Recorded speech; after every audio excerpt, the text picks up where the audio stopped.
Hello everyone, this is Arun Kumar. Welcome to the conceptual GS classes. तो मैंने आप लोगों के साथ जो क्लास 10 साइंस की क्लासेस स्टार्ट की थी, तो आज हमारी सेकंड क्लास है। मैंने कल की क्लास में आप लोगों को बताया था कि फर्स्ट चैप्टर में हमें क्या क्या पढ़ना है और कैसे क्या पढ़ना है, तो उसे ही आज हम आगे कंटिन्यू करते हैं। तो हालांकि मैंने कल आप लोगों को बताया दिया कि अध्याय की रूपरेखा में मैंने बताया था रासायनिक समीकरण पढ़ना है, संतुलित समीकरण पढ़ना है, उसके बाद रासायनिक अपक्रियाओं के प्रकार पढ़ना है। ऑलरेडी मैंने ये वाला सिलेबस आप लोगों को कल नोट करा दिया था, तो इसे ही आगे कंटिन्यू करते हैं। तो चलिए फिर बिना टाइम वेस्ट किए आगे लेक्चर को स्टार्ट करते हैं। मैं आप लोगों को बता दूं, सबसे पहले हम इंट्रोडक्शन को समझते हैं। तो इंट्रोडक्शन में हम अपना लेते हैं जो हमारा रहता है परिवर्तन। तो चैप्टर स्टार्ट करने से पहले परिवर्तन को समझते हैं कि परिवर्तन होता क्या है। तो आप लोगों को सभी को पता है कि सुबह से शाम तक हम जो भी देखते हैं दिन में, सुबह से शाम क्षण प्रतिक्षण कोई ना कोई परिवर्तन होता रहता है। बस क्या होता है कि हम परिवर्तन को डिफाइन नहीं कर पाते कि कैसा परिवर्तन हो रहा है या कैसा परिवर्तन नहीं हो रहा है। तो मुख्य रूप से परिवर्तन दो प्रकार के होते हैं, एक हमारा भौतिक परिवर्तन होता है और एक रासायनिक परिवर्तन होता है। जो परिवर्तन देखने को मिलते हैं दो कैटेगरी में डिवाइड करके रखते हैं, एक हमारा रासायनिक और भौतिक। तो हम पहचान कैसे करेंगे ये भौतिक परिवर्तन और ये रासायनिक परिवर्तन है, तो इनके कुछ गुण हैं जिन्हें हम समझते हैं। जैसे हमारा भौतिक परिवर्तन हो गया, तो इन परिवर्तनों के लिए हमें लिखना होता है जैसे रंग, आपको लोग क्लियर नहीं दिख रहा होगा, रंग, आकृति, इनकी रंग, आकृति और आकार। भौतिक परिवर्तन में देखने को हमें मिलता है कि रंग में परिवर्तन होता है, आकृति में परिवर्तन होता है और आकार में परिवर्तन है। साथ ही साथ एक चीज नोट करने की चीज है कि इसमें कोई नया पदार्थ नहीं प्राप्त होता, कोई नया पदार्थ, कोई नया पदार्थ नहीं मिलता, नहीं बनता, और इसे पुनः अपनी पुरानी अवस्था में भी प्राप्त किया जा सकता है। जैसे एग्जाम्पल की बात की जाए तो एग्जाम्पल के तौर पर समझते हैं, जैसे हमारा हो गया बल्ब का जलना, बल्ब का जलना, या दूध, या समझ सकते हैं जैसे पानी का बर्फ बनना, पानी से बर्फ बनना, पानी से बर्फ बनना।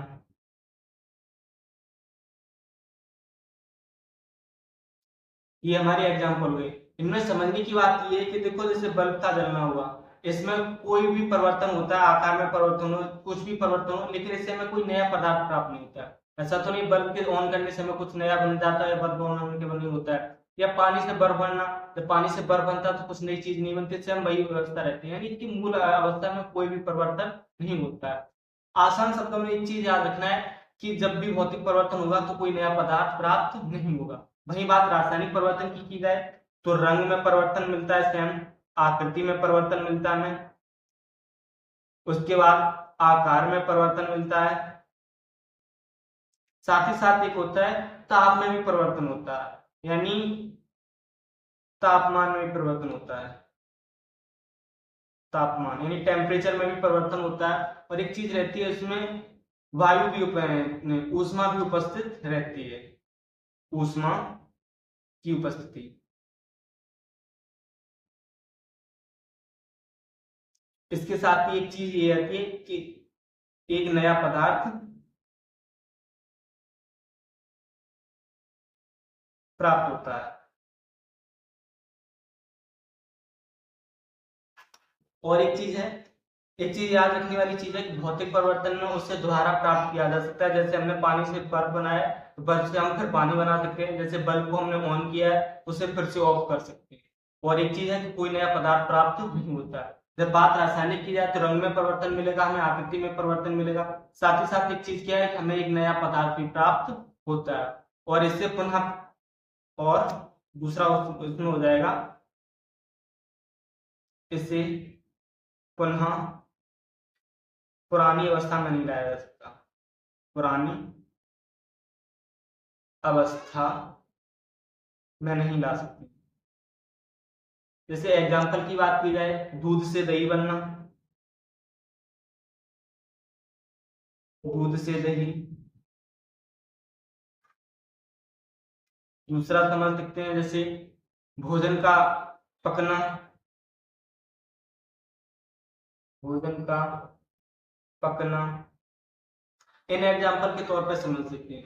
तो ओवरऑल समझने की बात यह है कि जब भौतिक परिवर्तन होगा तो भौतिक परिवर्तन की पहचान ये रहेगी कि परिवर्तन होगा तो उससे कोई नया पदार्थ प्राप्त नहीं होगा और उससे उसकी पुरानी अवस्था में लाया जा सकता है। दूसरी बात है रासायनिक परिवर्तन में एक नया पदार्थ प्राप्त होगा और दूसरी बात यह है कि उससे पुरानी अवस्था में नहीं लाया जा सकता। जैसे दूध से दही बनाना, अगर दूध से दही बन गया तो उससे दोबारा दूध नहीं बनाया जा सकता। सेम जैसे भोजन का पकना, भोजन को तुमने एक बार पका लिया तो उससे पुरानी अवस्था में नहीं लाया जा सकता है। अन्य उदाहरणों की समझते हैं जैसे मोमबत्ती है, मोमबत्ती का पिघलना, मोमबत्ती का पिघलना ये हमारा कैसी परिवर्तन हुआ, ये भौतिक परिवर्तन हुआ।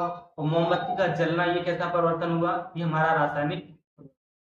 तो आई होप आपको यहाँ तक क्लियर हुआ हो कि परिवर्तन कैसे परिवर्तन होते, दोनों परिवर्तन भौतिक परिवर्तन और रासायनिक परिवर्तन।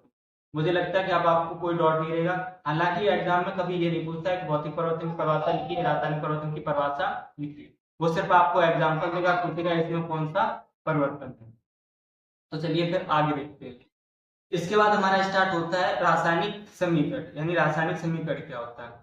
तो सबसे पहले देखो इसकी डेफिनेशन है, रासायनिक अपक्रियाओं में भाग लेने वाले अपकारकों तथा परिणाम स्वरूप प्राप्त होने वाले उत्पादों के प्रतीकों को सूत्रों द्वारा दर्शाना रासायनिक समीकरण कहलाता है।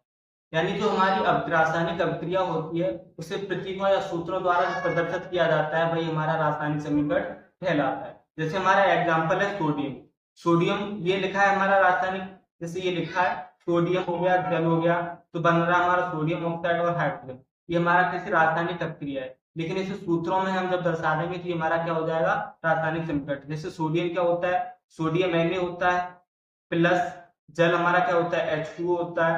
उसके बाद हमारा क्या बन रहा है सोडियम हाइड्रोक्साइड, यानी arrow NaOH plus hydrogen H2। तो ये अब जो हमने ये लिख दिया ये हमारा क्या हो गया, रासायनिक समीकरण। इसे ही हम रासायनिक समीकरण कहते हैं। मतलब रासायनिक अभिक्रिया को जब सूत्रों या उसके प्रतीकों द्वारा जब दर्शा देते हैं ये हमारा रासायनिक समीकरण कहलाता है। हालांकि आगे बात करेंगे समीकरण को लिखने की विधि क्या होती है। या देखो इससे पहले भी एक चीज होता है, जैसे इसमें दो शब्द यूज हुए हैं, जैसे रासायनिक अभिक्रियाओं में भाग लेने वाले अपकारकों और परिणाम स्वरूप उत्पाद। तो समझने वाली बात है कि अपकारक में और अपकारक क्या होता है, उत्पाद क्या होते हैं। तो इसके समझने के लिए जैसे समझते हैं, जैसे हमारा सेम एग्जांपल है Mg+O2 एरो Mg2, ये हमारा हो गया Mg+O2 एरो 2Mg। तो जो अब जो एरो से पहले लिखा जाता है वो हमारा अपकारक कहलाता है और जो एरो के बाद प्राप्त होता है वो हमारा उत्पाद होता है। तो अपकारक से मिलकर के ही उत्पाद बनता है। आगे बात है समीकरण लिखने की विधि क्या होती है। तो समीकरण लिखने की विधि को हम समझते हैं कि समीकरण कैसे लिखा जाता है। तो सबसे पहले समझते हैं कि रासायनिक समीकरण की लिखने की विधि क्या होती है। तो सबसे फर्स्ट पॉइंट में हमारा ये रहेगा कि सबसे पहले रासायनिक जो उत्पाद या अपकारक होते हैं उन्हें प्रतीकों या सूत्रों में लिखना। अपकारक और उत्पाद को सूत्रों में लिखना, सूत्रों में लिखना। जैसे मैंने अभी ऊपर एग्जांपल में बताया, जैसे हमारा लिखा है मैग्नीशियम, ठीक, या मैग्नीशियम MgO बनाती है, मैग्नीशियम ऑक्साइड बना हमारा। तो मैग्नीशियम ऑक्साइड को जब सूत्र में लिखते हैं MgO को लिखना, ये हमारा क्या हो गया, सूत्र हो गया। अगर लिख दिया हिंदी में लिखते, जैसे हिंदी में लिखते हैं मैग्नीशियम ऑक्साइड, तो हमारा रासायनिक समीकरण होगा। जब हम इसे लिख देंगे तो सूत्रों में लिखना होगा। सेकेंड पॉइंट को हम समझते हैं। एक चीज समझने की बात है, जैसे हमारा हाइड्रोजन हो गया, Cl2 हो गया, Br हो गया, आयोडीन हो गया, ये हमेशा दो अणुक होते हैं, तो इन्हें हमेशा कभी सिंगल नहीं लिखा जा सकता। जैसे कहीं समीकरण लिखा हो तो कभी लिखा होगा तुमने हाइड्रोजन अगर गैस निकलती है तो सिंगल H नहीं लिखा जाता, हमेशा H2 लिखा जाता है। Cl को Cl2 के साथ लिखा जाता है, Br को Br2 के साथ लिखा जाता है, I को I2 के साथ, ऐसे ही ऑक्सीजन को O2 के साथ लिखा जाता है, क्योंकि ये दो अणु होते हैं इसलिए इन्हें दो अणुओं के साथ ही लिखा जाता है। थर्ड पॉइंट समझते हैं हम अपना। थर्ड पॉइंट में हमारा हो जाएगा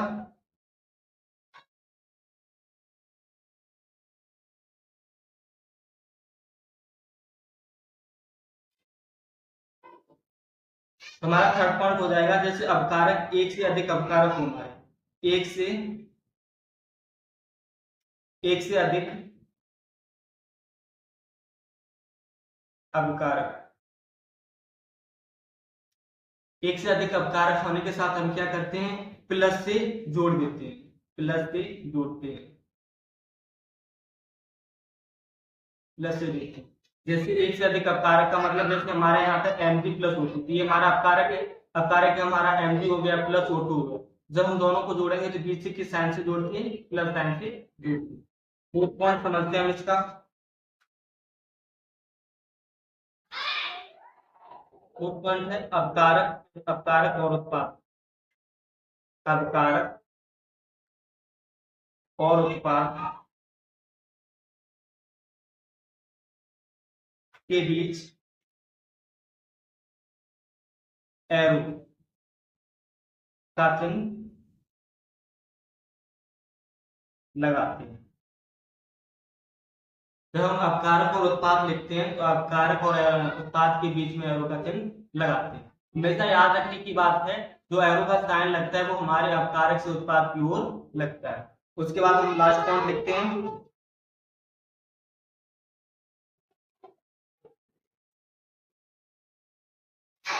इसमें हमेशा जो समीकरण लिखा जाता है इसके अणुओं की संख्या समान होती है।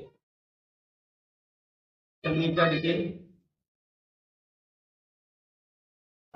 के अणुओं की संख्या समान। हालांकि इसे हम आगे भी समझेंगे कि संतुलित समीकरण क्या होता है, उसके बाद बात करेंगे। तो आई होप आपको यहाँ तक क्लियर हुआ होगा। हमने 2-3 पॉइंट को समझा है कि समीकरण क्या होता है और समीकरण कैसे लिखा जाता है, समीकरण लिखने की विधि क्या होता है।